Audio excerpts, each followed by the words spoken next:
하나님의 말씀은 여호수아서 7장 2절로 12절의 말씀 제가 봉독하여 드리겠습니다. 여호수아가 여리고에서 사람을 베델 동편 베다온 곁에 있는 아이로 보내며 그들에게 일러 가로되 올라가서 그 땅을 정탐하라 하매 그 사람들이 올라가서 아이를 정탐하고 여호수아에게로 돌아와서 그에게 이르되 백성을 다 올라가게 말고 2-3천 명만 올라가서 아이를 치게 하소서. 그들은 소수니 모든 백성을 그리로 보내어 수고롭게 마소서 하므로 백성 중 3천 명쯤 그리로 올라갔다가 아이 사람 앞에서 도망하니 아이 사람이 그들의 36인쯤 죽이고 성문 앞에서부터 스바림까지 쫓아와서 내려가는 비탈에서 쳤으므로 백성의 마음이 녹아 물같이 된지라. 여호수아가 옷을 찢고 이스라엘 장로들과 함께 여호와의 궤 앞에서 땅에 엎드려 머리에 티끌을 무릅쓰고 저물도록 있다가 여호수아가 가로되 슬퍼도소이다. 주 여호와여 어찌하여 이 백성을 인도하여 요단을 건너게 하시고 우리를 아모리 사람의 손에 붙여 멸망시키려 하셨나이까. 우리가 요단 저편을 족하게 여겨 거하였더라면 좋을 뻔하였나이다. 주여 이스라엘이 그 대적 앞에서 돌아섰으니 내가 무슨 말을 하오리이까. 가나안 사람과 이 땅 모든 거민이 이를 듣고 우리를 둘러싸고 우리 이름을 세상에서 끊으리니 주의 크신 이름을 위하여 어떻게 하시려나이까. 여호와께서 여호수아에게 이르시되 일어나라. 어찌하여 이렇게 엎드렸느냐. 이스라엘이 범죄하여 내가 그들에게 명한 나의 언약을 어기었나니 곧 그들이 바친 물건을 취하고 도적하고 사기하여 자기 기구 가운데 두었느니라. 그러므로 이스라엘 자손들이 자기 대적을 능히 당치 못하고 그 앞에서 돌아섰으니 이는 자기도 바친 것이 됨이라. 그 바친 것을 너희 중에서 멸하지 아니하면 내가 다시는 너희와 함께 있지 아니하리라. 아멘. 오늘 말씀의 제목은 새로운 시작 2탄 아이성의 교훈이다 라고 하는 제목으로 여러분들과 함께 말씀을 나누려고 합니다. 여리고성이라고 하는 난공불락의 요새가 무너지는 것을 저희가 저번 주 말씀 가운데 함께 보고 나누었습니다. 온 백성들이 이 대승리로 인해서 환호하고 기쁨의 환성이 회중에 가득했었습니다. 여리고성의 함락으로 백성의 사기가 충만하고 또한 이 약속의 땅의 첫 번째 관문을 하나님의 기적으로 차지했으니 영적으로도 충만한 상태가 되었습니다. 그러나 이 커다란 승리 뒤에 보이지 않는 일이 있었음을 오늘 우리 본문을 통해서 발견하게 됩니다. 보이지 않았던 불순종, 보이지 않았던 범죄함, 아무도 모르게 지었던 죄입니다. 그 누구도 보지 못했던 범죄이지만 그러나 그 범죄로 인해서 이스라엘 공동체는 패전이라고 하는 쓴 잔을 마셔야 됐고 큰 좌절을 경험하게 되었습니다. 그리고 이스라엘 사람이지만 이 반역자를 처형까지 해야 하는 그러한 아픔의 결단과 그러한 가중되는 고통을 온 회중이 겪어야 했다라는 것입니다. 바로 전까지만 해도 너무 충만했습니다. 너무 기뻤습니다. 하나님을 찬양했습니다. 온 이 기쁨에 정말 우리 대한민국이 2002년 월드컵 그때 찍은 사진을 저는 아직도 기억합니다. 시창에 가득 물들었던 빨간색을 입고 모였던 그 사람들을 보면서 우리나라 사람 진짜 많구나 그런 생각 해보면서 얼마나 온 국민이 기뻐했는지 그때 생각이 아직도 생생히 나고 있습니다. 이스라엘 백성도 아마 지금 그랬을 것입니다. 온 회중들이 하나님의 놀라운 능력으로 그 누구도 넘어뜨릴 수 없었던 그 여리고성이 하나님께서 외치라고 했을 때 다 무너졌어. 정말 사람의 생각으로는 할 수 없지만 하나님의 능력만으로 이루어졌었던 그 기적을 경험한 이스라엘 민족들이 얼마나 기뻐했을지 정말 모두 다가 기뻐 뛰며 이런 하나님이 우리와 함께 하시니 바로 이 약속의 땅을 우리가 취하는 데는 조금도 문제가 없으리라고 하는 그러한 확신이 그들 마음 가운데서 충만하게 일어났을 것입니다. 사랑하는 성도 여러분, 이렇게 어떤 산의 정상에 올라서 그 극치의 기쁨을 누리고 있었던 이스라엘 민족이 그러나 그 높이에서 곧바로 가장 낮은 골짜기의 바닥으로 떨어지는 그러한 경험을 하게 되었다라고 하는 것입니다. 어떤 책 이름이었던가요? 높은 곳에 추락할수록 고통이 크다 그러던가요? 어떤 그런 비슷한 책 이름이 기억이 납니다.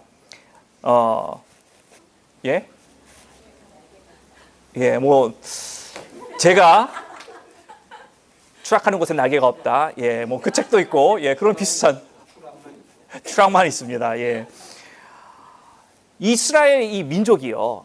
참, 여러분들 우리가 그럴 때 있지 않습니까? 우리 개인적인 삶 가운데서도 우리가 부흥회라든가 어떤 내가 정말 은혜가 충만했었던 그런 때, 어떤 예배에 참석을 하고 하나님이 오늘 정말 내게 말씀해 주시고 아니면 내 심령을 만져주시는 그러한 역사 가운데 내가 너무나도 기쁘지만 돌아가는 차 안에서 남편과 아내가 피 터지게 싸웠었던, 그래서 모든 은혜를 다 쏟아붓고 그냥 지옥 같은 마음으로 며칠간을 보내야 했었던, 여러분 그런 경험 혹시 해보신 적 있습니까?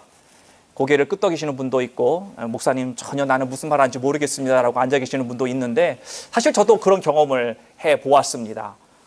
부흥회를 하고 은혜를 너무 많이 받고 돌아가는 길에 이 참 아내와 제 잘못이죠. 제가 그때 기억하기는 정확하게 뭐였는지 기억이 안 나지만 하여튼 제 잘못이었어요. 그래서 그랬던 일이 기억이 납니다. 며칠간이 얼마나 지옥 같았었는지 아직도 생생하게 기억이 나는데요. 이스라엘이 이랬다는 거예요. spiritual high, 여기를 치고 올라갔단 말이에요. 그런데 얼마 되지 않았어. 바로 이 며칠 사이에 가장 낮은 골짜기 중에 골짜기에 맨 바닥을 치는 그러한 일을 경험했다라고 하는 것입니다. 오늘 이 이스라엘이 아이성을 공략하면서 일어난 이 사건을 통해서 하나님께서 우리 공동체에게 주시는 어떤 교훈이 있는가 우리가 한번 살펴볼 때에 여러분이 참 많은 은혜가 임하는 그런 시간이 되기를 바랍니다. 백그라운드 인포메이션을 제가 조금 드린다고 한다면, 여리고 성을 점령하고 나서 그 다음 목적지가 타겟이 바로 이 아이라고 하는 성입니다. 그래서 제가 아이성이라고 부르는데, 여리고 성에서 한 18km 떨어진 곳이 아이성입니다. 가장 가까운 성이고 이 가나안을 정복하는 데 있어서 분명히 거쳐가야 할, 점령해야 할 도시라는 거죠. 그래서 이곳으로 스파이를 보냅니다. 그 스파이를 보내고 나서 보고를 들으니 이 성의 주민은 소수다. 그래서 귀찮게 온 백성들 2 밀리언이라고 하는 이 백성 다 갈 필요 없이 그냥 2-3천 명만 보내도 되겠습니다. 그런 보고를 받았습니다. 여호수아 8장 25절에 보면 아이성 주민의 정확한 통계가 나옵니다.